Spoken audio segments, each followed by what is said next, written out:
क्या इस युद्ध की वजह से दुनिया भर में कोविड की तरह लॉकडाउन लग सकता है? ये भी बहुत सारे लोग आशंका जता रहे हैं। कोविड में लॉकडाउन इसलिए लगाया गया ताकि कोरोना वायरस का संक्रमण ना फैले और लोगों की जान बचाई जा सके।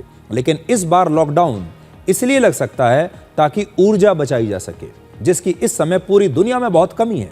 दुनिया के कई देशों में स्कूल और कॉलेज बंद कर दिए गए हैं। कई देशों में सरकारी ऑफिसों में हफ्ते में सिर्फ 4 दिन काम हो रहा है और 50% कर्मचारी वर्क फ्रॉम होम कर रहे हैं। कई देशों में पेट्रोल और डीजल जो लोगों को दिया जा रहा है उसकी सीमा तय कर दी गई है कि किसी भी व्यक्ति को एक सीमा से ऊपर पेट्रोल या डीजल नहीं बेचा जाएगा। कई देशों में पेट्रोल, डीजल और एलपीजी सिलेंडर की कमी हो गई है, इसलिए वहां पर राशनिंग हो गई है। जैसे कोविड के समय कई देशों में दवाइयों की कमी हो गई थी, अब इन्हीं देशों में तेल की कमी हो गई है, गैस की कमी हो गई है। कोविड के समय दुनिया भर में सोशल डिस्टेंसिंग के लिए लोगों को घर पर रहने की सलाह दी जा रही थी। इस समय लोगों को फ्यूल बचाने के लिए घरों में रहने की सलाह दी जा रही है और कम से कम बिजली इस्तेमाल करने की अपील बहुत सारे देश अपनी जनता से कर रहे हैं। पाकिस्तान, श्रीलंका, फिलीपींस और न्यूजीलैंड जैसे कई देश अब इस संकट से निपटने के लिए जरूरी कदम उठा चुके हैं। इसलिए अब आप इन तस्वीरों को जरा देखिए।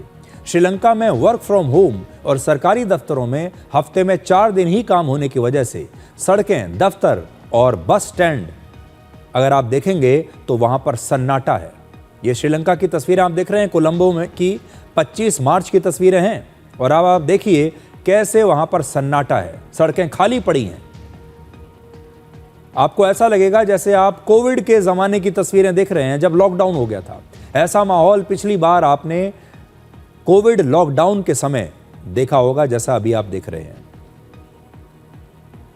अब आपको यह बताते हैं कि इस ऊर्जा संकट पर हमारे देश में क्या तैयारी चल रही है। हालांकि इस तरह की तस्वीरें आपको हमारे देश में अभी तक देखने को नहीं मिली होंगी, लेकिन आगे भी देश ऐसे ही चलता रहे, इसके लिए प्रधानमंत्री मोदी कल यानी 27 मार्च को राज्यों के मुख्यमंत्रियों के साथ एक बैठक करेंगे और ऊर्जा संकट पर भारत के तमाम राज्यों की तैयारियों की समीक्षा करेंगे। वो जानने की कोशिश करेंगे कि अलग अलग राज्य की सरकारों ने इस ऊर्जा संकट से निपटने के लिए क्या तैयारियां की है, ताकि आप लोग चाहे किसी भी राज्य में रहते हैं, किसी भी शहर में रहते हैं, इसका असर आप तक कम से कम हो। आज सरकार ने बताया कि देश में इस समय लगभग 60 दिनों का पेट्रोल, डीजल और दूसरे ईंधनों का भंडार है, यानी 2 महीने का भंडार हमारे पास है, जबकि भारत के पास अभी 74 दिनों का कच्चे तेल का स्टॉक करने की क्षमता हमारी है। तो क्षमता है हमारी 74 दिनों की और स्टॉक हमारे पास है 60 दिनों का। यानी अभी भी अगर आप देखेंगे तो भारत में पैनिक की कोई आवश्यकता नहीं है। हमारे पास पर्याप्त स्टॉक है।